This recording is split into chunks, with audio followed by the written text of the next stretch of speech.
नमस्कार, स्वागत है आपका। गौरव शुक्ला मैं हूं आपके साथ। आज बात बजट की। पंजाब का बजट आने वाला है और उससे पहले बहुत सारी उम्मीदें आम लोगों के साथ साथ जो पंजाब की बड़ी इंडस्ट्रीज हैं उनको भी हैं। आज चर्चा इस मुद्दे के ऊपर ही कि बजट में आखिर क्या कुछ खास हो सकता है और जो इंडस्ट्री से जुड़े बड़े लोग हैं उनकी क्या कुछ उम्मीदें हैं।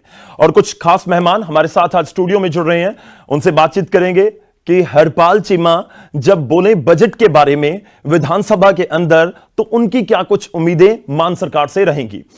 मैं शुरुआत करता हूं, सबसे पहले आपका परिचय करवाता हूं। साब सिंह चीमा जी हमारे साथ हैं, डायरेक्टर हैं sales and marketing Saraswati agro life science के। सर स्वागत है आपका। हमारे साथ तेजप्रीत गिल जी जुड़ रहे हैं, MD Gillco developers and builders private limited. Gill साहब बहुत बहुत स्वागत है आपका। हमारे साथ जगतार सिंह जी जुड़ रहे हैं, MD Gurbaz farm machinery private limited के। सर बहुत बहुत स्वागत है आपका भी। मैं शुरुआत करता हूं क्योंकि सबसे ज्यादा बात पंजाब में एग्रेरियन स्टेट हम इसको कहते हैं। जगतार जी आपसे ही शुरुआत, इस बार के बजट से क्या उम्मीद है? क्योंकि जब भी सरकार कोई बनती है या सरकार की तरफ से कोई बजट पेश किया जाता है तो उनमें मेंशन होती हैं चीजें कि हम अपने किसानी को, अपनी खेती को आगे लेकर जाएंगे। इंडस्ट्री क्या कुछ उम्मीद इस बार कर रही है? इस बार का जो बजट है उससे पंजाब गवर्नमेंट से हमारे को बहुत सारी उम्मीदें हैं जी। ये जो पंजाब की एग्रीकल्चर इंडस्ट्री है ये इंडिया की सबसे बड़ी एग्रीकल्चर इंडस्ट्री है पंजाब की। तो जो सब्सिडी वगैरह आती हैं किसानों को मिलती हैं वो बढ़िया तरीके से और सिस्टमेटिक दी जाए, उनको पहले से ही अवेयर किया जाए कि जो सब्सिडी आनी है कब आनी है, किस इम्प्लीमेंट में आनी है। तो उसके लिए स्पेशल हम एक मतलब के जो फंड है वो जो प्रदूषण के ऊपर में पीछे कई सालों से चल रहा है, अभी प्रदूषण की प्रॉब्लम हो रही है, उसके ऊपर में जो मशीनरी आनी है तो मशीनरी के लिए जो बजट है उसके लिए एक्स्ट्रा। पराली वाले इशू के ऊपर कह रहे हैं कि जो पराली वाले इशू के ऊपर आपको लगता है कि इस बजट में उसके ऊपर फोकस होना चाहिए? हाँ जी, हाँ जी। मतलब किस तरह की हेल्प आपको लगता है कि अगर पराली, क्योंकि बहुत बड़ी समस्या और लगातार इसके ऊपर बात होती है कि अगर इसको सॉर्ट आउट करना है इस प्रॉब्लम को, तो इंडस्ट्री को किस तरह की हेल्प चाहिए? क्योंकि मशीनरी तो चाहिए उसके लिए, तभी चीजें ठीक होंगी। इसके लिए जैसे अभी ये प्लानिंग है तकरीबन 6 मंथ पड़े हैं अभी जी। ये 6 मंथ में जब लास्ट 1 मंथ होता है उसी समय सारे हल्ला जुल्ला होना शुरू हो जाता है, ये मशीनरी चाहिए वो चाहिए। पहले बिल्कुल वेयर नहीं होती है, कोई भी गवर्नमेंट है पहले वेयर नहीं होती है। उसके लिए अभी से ही इसके ऊपर में फोकस होना चाहिए, जो बजट है उसी के ऊपर में अभी ही बजट बन जाना चाहिए। हमारे साथ तेजप्रीत गिल जी हैं। सर रियल एस्टेट का जिक्र हो रहा है, ऑलरेडी मेरे को लगता है सरकार ने 2-2.25% जो फीस कम की है रजिस्ट्रीज के ऊपर, वो थोड़ी सी राहत होगी आपके सेक्टर के लिए। बजट को किस तरह से देख रहे हैं और ये जो राहत एक तरह से सरकार दावा कर रही है, क्या उसका सीधा इंपैक्ट आपके बिजनेस को, इंडस्ट्री को हुआ? सर पहले तो मैं बताना चाहता हूँ रियल एस्टेट है वो किसी भी स्टेट की या कंट्री की सबसे बड़ी बैकबोन है, क्योंकि सबसे ज़्यादा सेक्टर जो एम्प्लॉय करता है दैट इज़ रियल एस्टेट। अगर if you talk about the budget, अगर हम गवर्नमेंट से कुछ एक्सपेक्ट कर रहे हैं तो हम ये चीज़ एक्सपेक्ट कर रहे हैं कि जैसे सरकार ने आरबीआई ने रेट ऑफ इंटरेस्ट काफ़ी इंक्रीज कर दिया है, from 6.5% it has gone to 9.5%। तो कहीं ना कहीं यहाँ पे बायर बैकआउट कर जाता है। Rate of interest on home loan yes. तो यहाँ पे कहीं ना कहीं बायर बैकआउट कर जाता है, क्योंकि अगर उसको इतना ज़्यादा इंटरेस्ट देना पड़ रहा है so he is not interested in that. बिल्कुल। तो हम गवर्नमेंट से ये एक्सपेक्ट करते हैं कि वो अपने बजट में कुछ ना कुछ इंसेंटिवाइज करे अपनी तरफ से, जिससे जो अफोर्डेबल हाउसिंग है वो इंक्रीज हो, ताकि more and more buyers are there for to buy your project. और बाकी जो इन्होंने अभी रजिस्ट्रेशन का परसेंटेज कम किया है that has been very good, government को बड़ा अच्छा रेवेन्यू जनरेट हुआ है। और बाकी एंड स्पेशली जो जैसे कि हमारे कस्टमर्स हैं उनका जो रजिस्ट्रेशन प्रोसेस है जो नहीं भी करवा रहे थे वो अब करवा रहे हैं। सो आई थिंक गवर्नमेंट को अच्छा रेवेन्यू जनरेट हुआ है। क्योंकि जब विधानसभा में सीएम बोल रहे थे तो उनकी तरफ से जिक्र किया गया कि अनऑथराइज्ड कॉलोनीज हमें बनने ही नहीं देंगे, जो पिछली बनी हुई है उसके लिए कुछ ना कुछ करेंगे, आगे ना बने उसके ऊपर भी हमारा फोकस रहेगा। आपको लगता है कि अगर सरकार इस स्टेप को बहुत केयरफुली और मैं कहूं कि बड़ा जबरदस्त तरीके से उसके ऊपर आगे बढ़ती है तो उसका क्या इंपैक्ट हो सकता है? क्या नेगेटिव पॉजिटिव किस तरह से उसका बड़ा अच्छा मेरे ख्याल से कस्टमर के लिए अगर ये स्टेप करती है अनऑथराइज के लिए, पहले तो गवर्नमेंट का, पहली बात मैं ये कहना चाहूंगी कि गवर्नमेंट का बहुत ही अच्छा इनिशिएटिव है जो ये चीज करनी है, जो इन्होंने इम्प्लीमेंट किया है। Because at the end of the day it is not the builder जो सफर कर रहा है, इट इज द कस्टमर। तो हम सरकार क्या कहती है, सरकार सिर्फ यही कहती है कि whatever you want to make और you want to you know get it passed, उसे प्रॉपर वे से कराएं। स्टेट एक स्टेट है, उसके रूल्स एंड रेगुलेशन है, उसके अकॉर्डिंगली करवाएं। सो ये बहुत अच्छा स्टेप है इनका। मैं एक बार रुक करता हूं, साहब सिंह चीमा जी हमारे साथ हैं। आपकी इंडस्ट्री को क्या उम्मीद है इस बार की बजट से? मैं एक और चीज बड़ी इंटरेस्टिंग मेंशन करता हूं, क्योंकि 10 मार्च का दिन बजट का और 2022 में 10 मार्च का दिन था जब रिजल्ट्स आए थे, तो मतलब बदलाव वाला बहुत जिक्र और चर्चा हुई है। तो उम्मीद कर रही है इंडस्ट्री की इस बार 10 मार्च को, पिछली बार लोगों ने वोट डाल के सरकार बनाई थी, इस बार बजट कुछ अलग कर देगा आपकी इंडस्ट्री के लिए? मैं थोड़ा सा गौरव जी, आपके जो सवाल है उसको थोड़ा सा साइड पे रख के एक बात बोलना चाहूँगा। मैंने भगवंत मान जी का एक शेर सुना था जब सरकार बनने से पहले। आप भी सुनाएंगे मेरे को? उसी को मैंने थोड़ा चेंज किया है कि गवर्नमेंट जो पब्लिक ने बनाई है, पंजाब के लोगों ने जो बनाई है, वो क्या सोच के बनाई है। और वो 2 लाइनें हैं, पंजाबी में मैं बोलूँगा उसको, क्योंकि है पंजाबी में, मैं चेंज करूँगा तो शायद वो उसका मीनिंग चेंज हो जाए। रावी चो निकलन 3 नहरा, रावी चो निकलन 3 नहरा, 2 वगन एक सुक्के ही ना। ਜਿਹੜੀ ਸੁੱਕੇ ਹੀ ਨਾ ਚ ਨਹਾਣ ਗਏ 3 ਬੰਦੇ, 2 तरन एक डुबे ही ना। तो कहने का भाव है कि लोगों की एक्सपेक्टेशन जो रही है इस गवर्नमेंट से, वो ये रही है, वो ये देखना चाहते हैं कि एक खुशहाल और हंसमुख और सेहतमंद पंजाब, वो एक्सपेक्टेशन के साथ इस गवर्नमेंट को लेके आए हैं। सरकार खुद बोलती रही रंगला पंजाब, रंगला पंजाब। तो जो अगर इंडस्ट्री की बात करूं और एग्रीकल्चर की बात करूं, पंजाब की बात करूं, तो पंजाब का जो जीडीपी है, एग्रीकल्चर उसमें 25% जो है कंट्रीब्यूट करता है, 25% जो है उसमें इंडस्ट्री है और 50% के आसपास जो है उसमें सर्विसेज हैं। अगर मैं सिर्फ एग्रीकल्चर की बात करूंगा, क्योंकि वही मेरा कोर कॉम्पिटेंसी है, तो एग्रीकल्चर का जो हिस्सा 25% है और जो जोग्राफिकल एरिया है पंजाब का करीबन 5 मिलियन हेक्टेयर है, 50 लाख हेक्टेयर, उसमें से जो कल्टीवेबल एरिया है दैट इज़ 4.2 मिलियन हेक्टेयर्स का है। और कुल जो जीडीपी है पंजाब की करीबन 5.4 करोड़ की है, और पर कैपिटा इनकम की बात करूं दैट इज़ 1.5 लाख पर कैपिटा जीडीपी। और पर कैपिटा जीडीपी में पंजाब नंबर 19th पे है, हरियाणा इस आई थिंक और नंबर 5 पे। तो छोटा भाई जो है वो कहीं पे आगे निकल गया है, बड़ा भाई थोड़ा पिछली सीट पे आ गया हुआ है। और अगर मैं समय के साथ साथ थोड़ा सा इसको स्टडी करूं, तो 1981 में पंजाब वॉज नंबर 1 इन पर कैपिटा जीडीपी।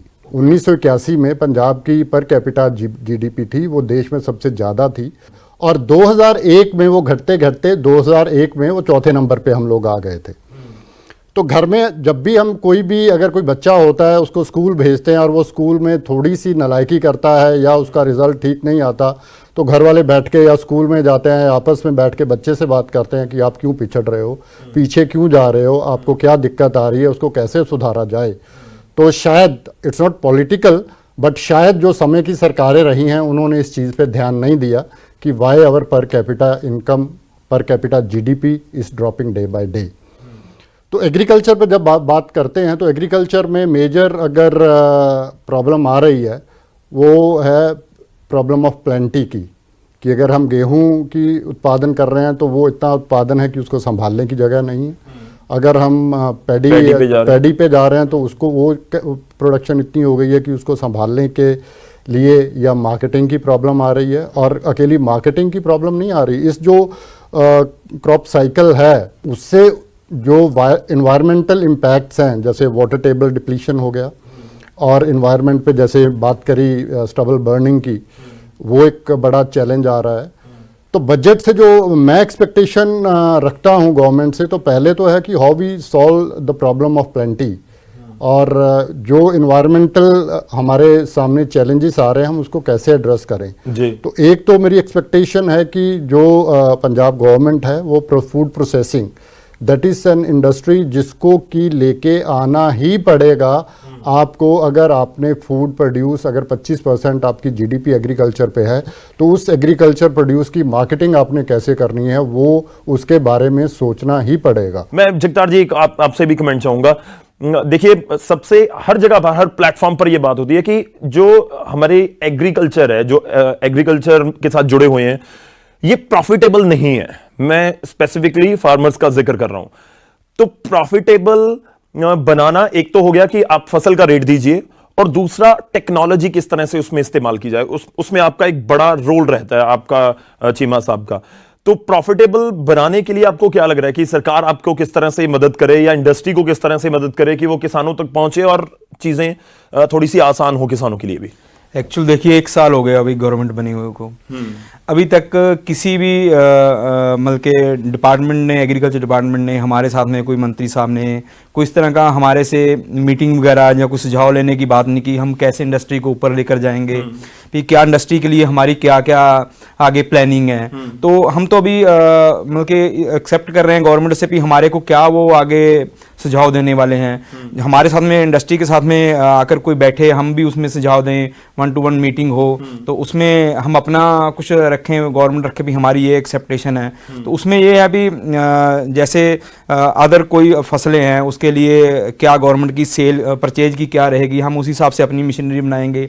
हम जो मशीनरी बनाते हैं, जो डिमांड आती है, जब वो किसी भी कोई फसल नहीं आएगी, हम उसके लिए मशीनरी बनाने के लिए तैयार हैं, क्योंकि गवर्नमेंट अभी उसको खरीद नहीं रही है।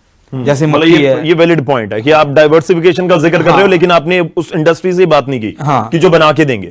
मतलब इस तरह की आपसे कोई बात नहीं। एक्चुअल वही गेहूं और धान में ही किसान रुके हुए हैं, क्योंकि अदर फसल में जाने के लिए गवर्नमेंट की कुछ उसमें रेट वगैरह फिक्स नहीं है, जहां उसके ऊपर में कोई उनको मशीनरी नहीं मिल रही है। क्योंकि मशीनरी तो मिलेगी, वो आगे उनको मालूम होगा भी हमने ये रेट मिलेगा, वो मशीनरी भी खरीदेंगे हमारे से, उसका इंडस्ट्री भी और किसान को भी बेनिफिट होगा। अभी मतलब कुछ क्लियर नहीं है किसान को। ठीक है, तेजप्रीत जी मैं आपके पास आऊंगा, पर चीमा साहब एक छोटा सा कमेंट, आप एग्री करते हो इस चीज से? देखिए, डाइवर्सिफिकेशन बहुत जरूरी है पंजाब में, और डाइवर्सिफिकेशन अगर आपने it can not be done overnight. उसके लिए एक लंबा प्रोसेस है, जहां पे आपको किसानों को एजुकेट करना पड़ेगा और किसानों को एक रोड मैप देना पड़ेगा कि अगर आप क्रॉप को चेंज कर रहे हो तो आपको क्या बेनिफिट होने वाला है। अकेला एमएसपी अनाउंस करने से बात बनने वाली नहीं है, उसका एक स्टेप आगे लेना पड़ेगा कि मार्केटिंग में गवर्नमेंट की क्या सपोर्ट रहेगी। मैं गिल साहब का रुख करता हूं। गिल साहब, आपकी जो पूरा सेक्टर है, जितना मैं समझ पाता हूं कि अलग अलग सेगमेंट्स हैं। एक ऐसा है जो ईडब्ल्यूएस है, इकोनॉमिक वीकर सेक्शन है, उससे ऊपर आ जाएगा, प्रीमियम क्लास में चला जाएगा।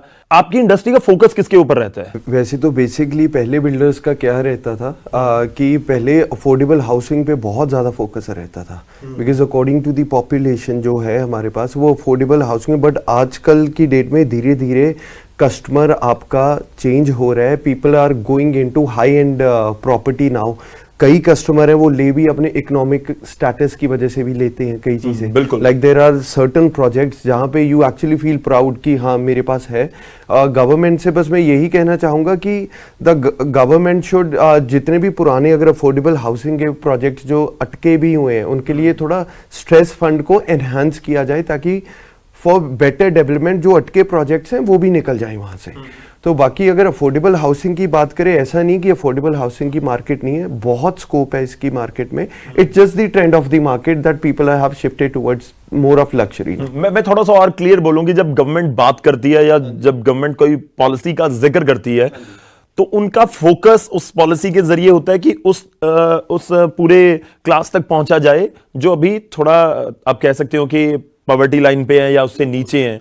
तो मतलब वो आप कैसे मैनेज कर रहे हैं, या आप किस तरह से उसको देखते हैं कि वो दोनों क्लास के ऊपर सरकार का फोकस हो सकता है। जैसे कोई भी बिल्डर अगर अफोर्डेबल हाउसिंग बना रहा है, तो he has to, it is compulsory for him to keep a section for EWS, जो आपको गवर्नमेंट को हैंड ओवर करना होता है। So that is for the weaker section. अगर आप बात करो तो बिल्डर की ही रिस्पॉन्सिबिलिटी बनती है कि गवर्नमेंट को वो चीज बना के दे। That's how you get your completion letter on.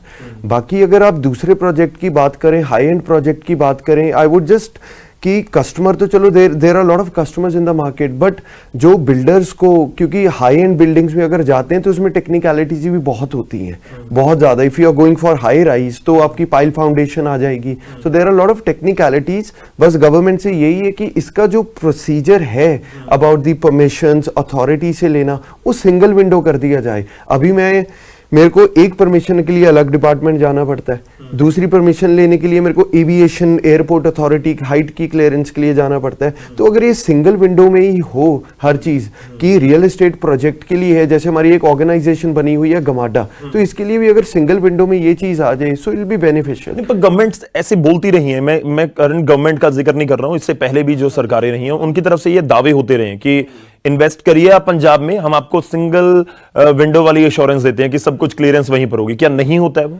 Sir अभी तक तो देयर इज ऑनेस्टली अभी तक तो ऐसा कुछ है नहीं। जगतार जी, मैं एक छोटा फाइनल रिएक्शन चाहूंगा। देखिए, बहुत सारा जिक्र हम किसानों को लेकर कर रहे हैं, इंडस्ट्री का फोकस किन के ऊपर होता है? छोटे किसान, सरकार का। मैं जो पहले गिल साहब से भी बात कर रहा था कि सरकार का फोकस होता है उन लोगों के ऊपर जिनके पास अपने घर नहीं है। जब मैं किसानी का जिक्र करता हूं तो सरकार का फोकस उनके स्टेटमेंट्स के अंदर होता है जिनके पास 1 एकड़ 2 एकड़ 3 एकड़ जमीन है। इंडस्ट्री का फोकस किसके ऊपर रहता है? क्योंकि हो सकता है 1 एकड़ वाला कोई बड़ी इंडस्ट्री से कोई एग्री का जो प्रोडक्ट्स हैं वो खरीद ना पा रहा हो, तो किस तरह से आप मैनेज उसको करते हैं, या आपको लगता है कि उसके ऊपर फोकस करने की जरूरत है? देखिए, जो छोटा किसान है वो तो मशीनरी नहीं ले पाता है क्योंकि उसके पास में ट्रैक्टर वगैरह नहीं है जी। और बड़े किसान जो हैं वही मशीनरी लेते हैं। जो तकरीबन 5 एकड़ से ऊपर है वही जो एग्रीकल्चर इम्प्लीमेंट लेता है। इसके लिए तकरीबन जो आज की जो मशीनरी की कॉस्ट है, जितना स्टील के रेट ज़्यादा हैं, वो 5 एकड़ वाले को भी प्रॉफिटेबल मशीनरी नहीं है क्योंकि उसके लिए स्टील के रेट बहुत ज़्यादा हैं। जब वो ब्याज पे मशीनरी लेता है, रेट ऑफ इंटरेस्ट बहुत ज़्यादा है। एग्रीकल्चर में कोई स्पेशल छूट नहीं है जहाँ उसको कोई स्पेशल इस तरह की मशीनरी लेने के ऊपर में कोई अभी तक कोई बड़ी कोई सब्सिडी वगैरह नहीं दी जाती है। इसके लिए गवर्नमेंट को कुछ ना कुछ उसके ऊपर में जो गवर्नमेंट स्टबल बर्निंग वाली मशीनरी के लिए बोलती है कि आप लीजिए, सब्सिडी है वहां पर। कुछ नहीं, अभी तक सेंट्रल गवर्नमेंट की ही जो है वो पंजाब गवर्नमेंट की, तो अभी तक कोई स्टबल बर्निंग के लिए कोई सब्सिडी वगैरह नहीं है अभी तक। आपको लगता है कि वो बजट के ऊपर उसको फोकस करना होना चाहिए? सर, आप सहमत हैं इस चीज से? आई थिंक बड़ा अच्छा क्वेश्चन इन्होंने रेज किया है कि जो मार्जिनल फार्मर्स हैं, छोटे फार्मर्स हैं, ज़रूरत उनको भी पड़ती है। और अगर बात करेंगे नंबर ऑफ दैट फार्मर्स, वो काफ़ी हाई हैं। तो एक चीज़ जो सेंट्रल गवर्नमेंट की तरफ से भी एफपीओस की बात आ रही है, फार्मर प्रोड्यूसर ऑर्गेनाइजेशंस, और पंजाब में बड़ा अच्छा एक उसका सेटअप है जो कॉर्पोरेट सोसाइटीज़ हैं जी। तो गवर्नमेंट कुछ ऐसा कर सकती है कि उन कॉर्पोरेट सोसाइटीज़ के थ्रू हम इम्प्लीमेंट्स जो हैं उनको एक agrarian kind of a society बना के, जो एग्रीगेटर मॉडल बना के, उन कोऑपरेटिव सोसाइटीज़ के थ्रू जो है वो मशीनरीज जो छोटे फार्मर्स नहीं अफोर्ड कर पाते वो अवेलेबल गवर्नमेंट करवा सकती है उन कोऑपरेटिव सोसाइटीज़ के। और सरकार तो दावा करती है कि मतलब अभी भी ये चीज़ें हो रही हैं। मैं जो स्टबल बर्निंग का कह रहा था, वो मशीनों का जिक्र होता है कि 2-2.5 लाख हैं जो सोसाइटी के जरिए हम किसानों तक पहुंचाते हैं। अगर कोई लेना चाहता है तो सब्सिडी उसके ऊपर मिलती है। क्या ये और इफेक्टिव करने की जरूरत है या नहीं हो पा रही? नहीं है तो सही, ये नहीं है कि बिल्कुल it's zero, efforts are going on, इस पे एफर्ट्स हो रहा है। बट क्योंकि जो बात इन्होंने बोली है वो बड़ी सही है कि छोटा 1 एकड़ 2 एकड़ 3 एकड़ वाला वो उसको अफोर्ड नहीं कर पाता है। इवन दो सब्सिडी के बाद भी वो अफोर्ड नहीं कर पाता है। तो उसके लिए तो चाहे अब सब्सिडी 100% अवेलेबल हो रही है, चाहे नहीं हो रही है, या कितने नंबर ऑफ फार्मर्स को मिल रही है, वो क्वेश्चन नहीं है। उसके पास उतना पैसा ही नहीं है कि जो अपफ्रंट उसको देना है वो जमा करवा के सब्सिडी पे वो मशीनरी ले पाए। और अगर ले भी लेगा तो वो वायबल नहीं होगी। तो उसके लिए लेना भी कोई बहुत बड़ी समझदारी की बात नहीं होगी अगर उनको, क्योंकि वो खाली पड़ी रहेगी। At the end of the day 1 एकड़ में उसको कितना टाइम लगेगा? 2 घंटे मैक्स। उसके बाद वो बाकी सारा साल क्या करेगी वो machine? So that would be a waste of resource. तो उसकी बजाय ये कर सकते हैं कि जो कोऑपरेटिव सोसाइटीज़ हैं या जो गांव में एफपीओज हैं, I think government is working something on that, जिसमें कि एफपीओज को वो जो है डिफरेंट रेट ऑफ सब्सिडीज पे वो इम्प्लीमेंट्स जो है सब्सिडीज देने की बात कर रही है। एंड उसमें कोऑपरेटिव सोसाइटीज़ भी इंक्लूड कर सकते हैं जहाँ पे कि वो नॉमिनल रेट्स पे अवेलेबल हो, किसान वहाँ पे जाएं, जिसको ज़रूरत है वहाँ पे वो हायर करें कुछ घंटों के लिए, उस हायरिंग के पैसे दें। ये बातें होती रही हैं पिछले कुछ टाइम में। इनफैक्ट वो ऐप्स का जिक्र कर रहे हैं कि ऐप बना देंगे, आपके एरिया में कहां पर मशीन है आपको मिल जाएगी। चलिए मैं थोड़ा वाइंड अप की तरफ बढ़ता हूं, एक छोटा छोटा कमेंट चाहूंगा डायरेक्टली, ताकि अगर सरकार इस समय सीएम या फाइनेंस मिनिस्टर सुन रहे हैं तो उनको डायरेक्टली ये पता लगे कि चाह क्या रही है इंडस्ट्री। बहुत छोटा सा अगर आप डायरेक्टली कहें कि ये वाला काम तो इस बार जरूर कर देना। एग्जैक्टली मेरा दो वर्ड्स हैं, processing and marketing of agri produce. ठीक है, तो ये उसके ऊपर फोकस करने की जरूरत है। गिल साहब। सर मेरे बस यही है कि अफोर्डेबल हाउसिंग को प्रमोट किया जाए और एक सिंगल विंडो मैकेनिज्म दिया जाए, सो विच जो हमारा प्रोसेस है it becomes easier for us to get the project authorised by the government authority. देखिए इन्वेस्टमेंट का बड़ा जिक्र होता है ना कि इन्वेस्टर्स पंजाब आए, तो ये भी एक मैसेज होगा कि अगर सिंगल विंडो वाला हो गया तो ऑब्वियस है कि बहुत सारे इन्वेस्टर्स पंजाब आए। They don't have to run into a hassle of going here and there. एक विंडो है और इस प्रोसीजर को अगर एक्सपीडाइट करा दिया जाए सो नथिंग लाइक इट। तो मेरे ख्याल से और लोग इंटरेस्टेड हो जाएंगे इन चीजों में करने के लिए। जगतार जी आपका फाइनल कमेंट, जो डायरेक्टली आपको लग रहा है कि इस बार तो कर ही देना क्योंकि बहुत टाइम से पेंडिंग है, या हम उम्मीद कर रहे हैं? एक्चुअली देखिए गवर्नमेंट से हमारे को बहुत सारी उम्मीदें हैं, हो भी रहा, अच्छा कर भी रहे हैं। जैसे इन्होंने जो फालतू पड़ी हुई जमीनें छड़वाई हैं उससे रेवेन्यू बहुत ज़्यादा बढ़ा है।